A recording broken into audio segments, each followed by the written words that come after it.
Aquí inicia La Fosa Escéptica, un lugar para ejercitar la mente, con Alfonso Villalpando. Hola amigos de La Fosa Escéptica. Esta es una minifosa, que básicamente es mucha información en pocos minutos. El tema de hoy, la sociedad y la necesidad histórica de la religión. Antes te recuerdo suscribirte al canal y activar las notificaciones. Y te invito a nuestro grupo de Facebook en la descripción de este video. Te dejo el enlace para que lo puedas hacer. Dicho lo anterior, a lo que vinimos. Una de las muchas y muy famosas frases del filósofo François-Marie Arouet, conocido por sus familiares, amigos y público en general como Voltaire, es esta: Si Dios no existiera, sería necesario inventarlo. La razón de esta necesidad para nuestro amigo Voltaire, al que vemos en el recuadro, es que creía que el ateísmo debilitaba lo que él llamaba los vínculos sagrados de la sociedad. No fue el único en creer esto. John Locke, filósofo y médico, considerado uno de los más influyentes pensadores ingleses de su tiempo, también creía que el ateísmo dañaría a la sociedad y al orden social, y al final nos conduciría al caos. Estos dos individuos estaban lejos de ser los únicos grandes filósofos que creían que la religión era esencial para el funcionamiento de la sociedad. De hecho, durante casi toda la historia de la humanidad, esa creencia fue la norma. Hoy en día, la mayoría todavía lo cree, aunque muchos de los que sí lo creen, pues lo creen de una manera diferente a la de nuestros antepasados, incluso relativamente cercanos. Sin embargo,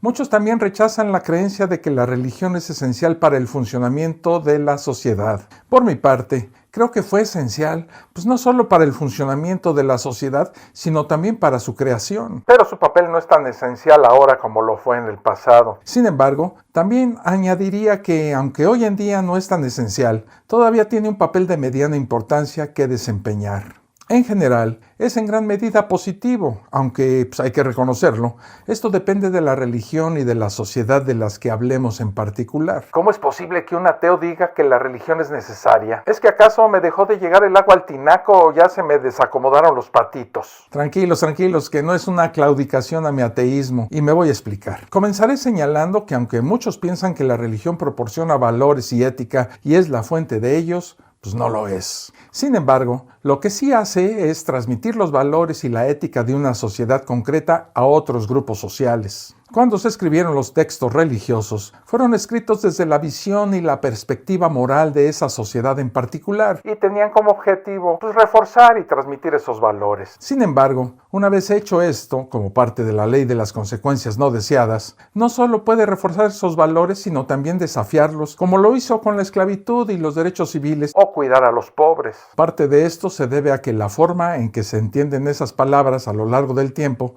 también cambia a medida que cambia la sociedad y la cultura. Un creyente religioso de hoy, incluso el más fundamentalista, literalista, enajenado, manipulado y adoctrinado evangélico, entiende la Biblia y su religión de manera diferente en muchos aspectos significativos al cristiano del año 1000 de la era común. Este papel de transmitir el valor de una sociedad es una de las razones por las que la religión fue tan importante, de hecho crítica para la sociedad al principio y a lo largo de la mayor parte de la historia humana. Este papel no fue una decisión consciente, sino más bien inconsciente.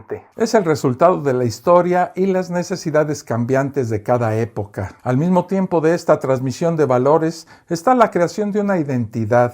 La religión fue una de las principales formas en que grupos de familias e historias diferentes comenzaron a formar algo más grande. Lo hicieron proporcionando a estos diversos grupos un conjunto compartido de creencias y prácticas. Hay que resaltar nuestra necesidad instintiva y casi genética por pertenecer a un grupo. Rituales en los que todos participaron y en los que creyeron. Al hacerlo formaron vínculos, un terreno común sobre el que se puede construir la confianza. Sin esto no hay sociedades más grandes, o al menos ninguna que dure por mucho tiempo. Un estudio publicado en la revista Human Nature, que es muy reconocida entre la comunidad científica y que es revisada por pares, es interesante por muchas razones. Sin embargo, hay una parte que me llamó mucho la atención y es esta. Los resultados indican que el rasgo más antiguo de la religión, presente en el ancestro común más reciente de los cazadores-recolectores actuales, era el animismo, de acuerdo con creencias de larga data sobre el papel fundamental fundamental de este rasgo. Surgió la creencia en una vida futura, seguida del chamanismo y el culto a los antepasados, los espíritus ancestrales o dioses superiores que participaban activamente en los asuntos humanos, estaban ausentes en los primeros humanos, lo que sugiere una historia profunda de la naturaleza igualitaria de las sociedades de cazadores-recolectores. Existe una relación positiva significativa entre la mayoría de los personajes investigados, pero el rasgo de los dioses elevados se destaca, lo que sugiere que la creencia en una única deidad creadora puede surgir en una sociedad independientemente de otros aspectos de su religión. Me imagino que muchos de ustedes van a señalar que antes de que surgiera la creencia en un Dios superior y la religión tal y como la conocemos ahora, vivíamos en sociedades igualitarias y no jerárquicas, lo cual es correcto. Sin embargo, la conclusión que muchos obtendrán de esto será a menudo errónea, que la religión tiene que ver con el control.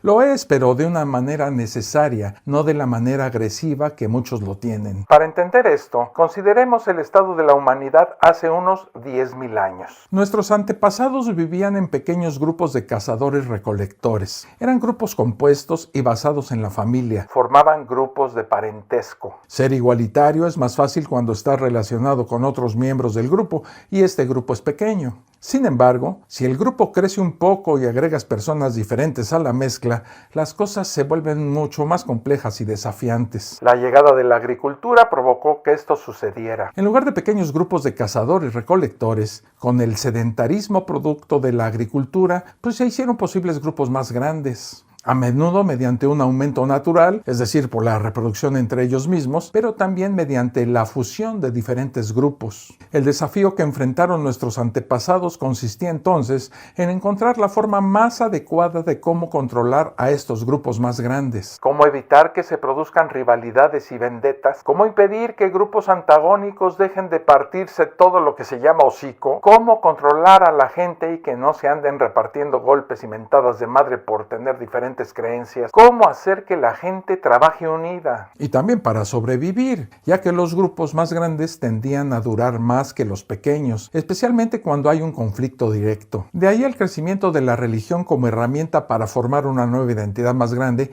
que la de la familia, y como forma de canalizar y controlar a las personas. No solo para proyectos grandiosos, sino también para los necesarios, como lo son, por ejemplo, el riego de cultivos, el almacenamiento de comida y la repartición de estos alimentos durante épocas de hambruna, la resolución de conflictos y disputas, no solo entre individuos, sino entre grupos, y la construcción de caminos y muchos otros. Un Dios elevado es una forma de lograr todo esto. Y también lo fueron los otros aspectos de la religión que surgieron durante ese tiempo. Aprovechar las creencias que ya existían entre los pequeños grupos de cazadores-recolectores y adaptarse apoyando esa realidad fue una consecuencia natural y necesaria. Sin este sistema no tendríamos al día de hoy una sociedad grande. Esto, por cierto, no fue planeado ni pensado. Fue como la evolución de nuestra forma de caminar o de nuestro cerebro y nuestra inteligencia. No fue planeado de antemano. Creció a medida que lo antiguo enfrentó nuevos desafíos en su entorno.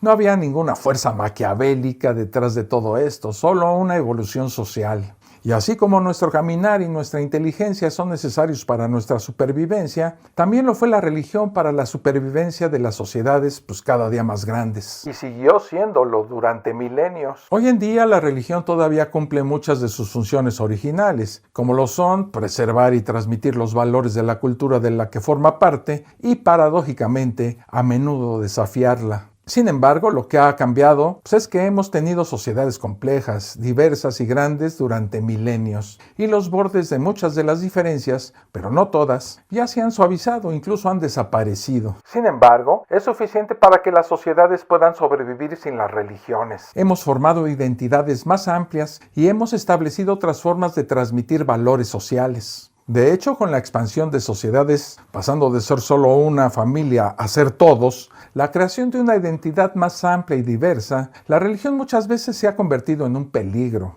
Esto era especialmente cierto cuando una religión en particular se combinaba con el Estado y ambas se identificaban como la misma. Entonces se convierte en un impedimento para la creación de sociedades más grandes y funcionales. Es por eso que la separación de la Iglesia y el Estado no solo sí funciona, sino que es fundamental para apoyar el funcionamiento de las democracias. Sin embargo, una vez establecido esto, y dado que las raíces de las religiones son profundas tanto en las sociedades como en los individuos y que a menudo desempeñan funciones necesarias, no veo que las religiones vayan a desaparecer de nuestro día a día. Cambiarán a medida que las sociedades crezcan, pero no desaparecerán. Y en general, no veo que esto sea necesariamente malo en todos los casos, ni siquiera en la mayoría de ellos. Bueno, pues esto ha sido todo.